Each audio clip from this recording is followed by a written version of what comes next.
বঙ্গোপসাগরে মাছ ধরার ট্রলার ডুবির পরে ৫ দিন ঢেউয়ের সঙ্গে লড়াই শেষে বেঁচে ফিরেছেন জেলে মোরশেদ। তার বাড়ি চট্টগ্রামের বাঁশখালীতে।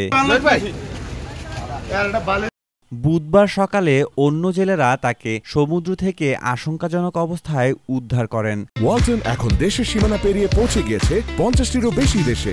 ওয়ালটন, ঘরে ঘরে, বিশ্বজুড়ে। তাকে প্রথমে কুয়াকাটা হাসপাতালে ভর্তি করা হয়, পরে সেখান থেকে কালাপাড়া হাসপাতালে নেওয়া হয়েছে।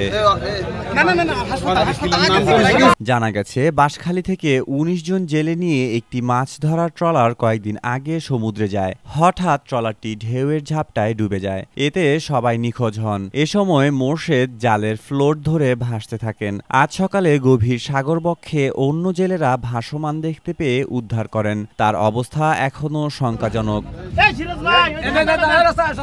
এফবি সাজেদা ট্রলারের মাঝি সোবহান জানান, প্রথমে তিনি তাকে ভাসমান অবস্থায় দেখতে পান, পরে তাকে অচেতন অবস্থায় উদ্ধার করে এফবি বাইজিৎ ট্রলারের মাঝি সিরাজের কাছে হস্তান্তর করা হয়। সিরাজ জানান, সকাল ৯টার দিকে জেলে মোরশেদকে তাদের কাছে তুলে দেওয়া হয়। এরপরে তার কিছুটা চেতনা ফিরেছে। তখন মোরশেদ জানান, ৫ দিন আগে ট্রলারটি ১৯ জন জেলে সহ ডুবে গেছে।